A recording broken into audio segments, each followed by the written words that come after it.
became aware of food nutrition when my mom was diagnosed with breast cancer in June of 2009. When my parents and I went to her first chemotherapy class, the doctor told her that she would need to change her diet to be more healthy, which also meant that my dad and I needed to change our diets too. America is the most obese country in the world, and it starts with food. Most children do not choose their own food. It's chosen for them by the school or their parents.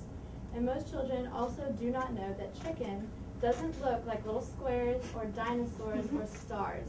And they also don't know that carrots grow in the ground, not on a tree. 31 million American children eat lunch at school. These lunches are funded by the USDA, or the United States Department of Agriculture's Child Nutrition Program. This program provides more than 60% of their lunches for free or at a reduced price for low-income families. And 11 million of these children also are served breakfast under this program. Now, I'm sure many of you have seen these logos quite often, either passing by or actually buying something. This is a main factor in poor health in people today. What makes this food so attractive is that it's fast and it's not that expensive. But how can it be that inexpensive? It's because the producers of this food substitute cheap products like cheap soy and cheap corn in the food instead of using the real but more expensive stuff. Another problem with fast food is the portion size. The USDA portion size for French fries is about a small handful, but is that what McDonald's and Burger King are selling? Absolutely not. They're put in these elongated containers that make it look like there's not as much fries in the container, but there really is. And the red and yellow coloring of the containers also stimulates your brain to make the French fries look more appealing. If you were to spill out the contents of a supersized French fries onto a dinner plate, it would cover the entire bottom of the dinner plate and pile up about a good 3 to 4 inches high. Now, you've probably all seen this before on food, but whether or not you pay attention to it is another question. According to the USDA's National Lunch Program, school lunches must meet the requirements of the 1995 Dietary Allowances for Americans, which states that no more than 30% of a person's calories should come from fat, and less than 10% should come from saturated fat. It also states that school lunches must provide 1/3 of the recommended dietary allowances of protein, vitamin A, vitamin C, calcium, iron, and calories. The problem is that schools take such shortcuts with these requirements.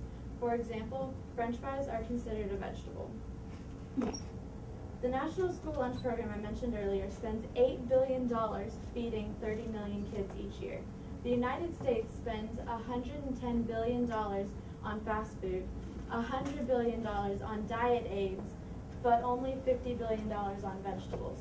The United States also spends $200 billion a year on diet-related illnesses, while 9% of our children are dealing with type 2 diabetes. When this $8 billion is cut down, comparatively, it only comes out to about $2.49 that the government allows each year for lunches. This means that we spend less than $1 a day to feed our kids lunch. Schools can regulate what is served in the lunchroom, but the one thing they can't control is what is sent to school with kids in the brown bag lunch. The next time you're in the grocery store and you're about to buy something, I want you to turn over that product and look at the ingredient list. The ingredient list is the first thing you should look at when you're deciding on whether or not to buy something. It's the easiest to analyze as well instead of the nutrition label.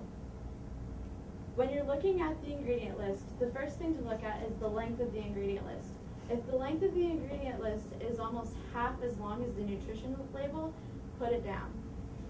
The second thing, if the ingredients look like a science experiment, put it down. The last step is to actually try and pronounce or identify the ingredients listed. If you can't pronounce or even identify over half of the ingredients, absolutely put the product down and walk away.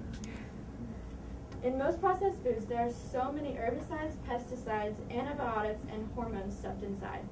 70% of the antibiotics consumed in America is consumed by animal husbandry. These antibiotics can cause us to be sick with things like E. coli. U.S. agriculture uses about 1.2 billion pounds of pesticides. That means that the average person consumes the equivalent of a 5-pound bag of pesticides every year.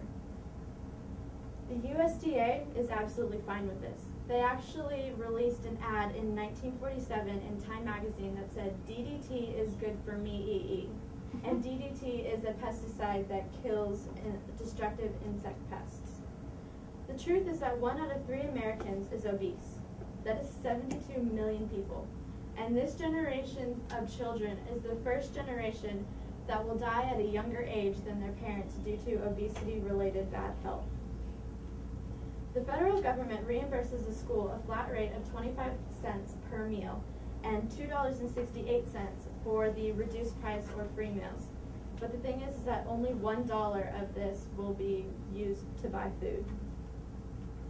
Now, there are many people trying to change this, and Jamie Oliver is a big one. He started his revolution in England and has now brought it to America.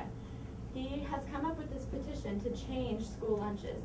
And as you can see, as of May 18th, 2010, over 500,000 people have signed this petition in the United States, and you can too by going to jamieoliver.com. The thing is this: healthy children today will equal healthy adults in the future. Thank you.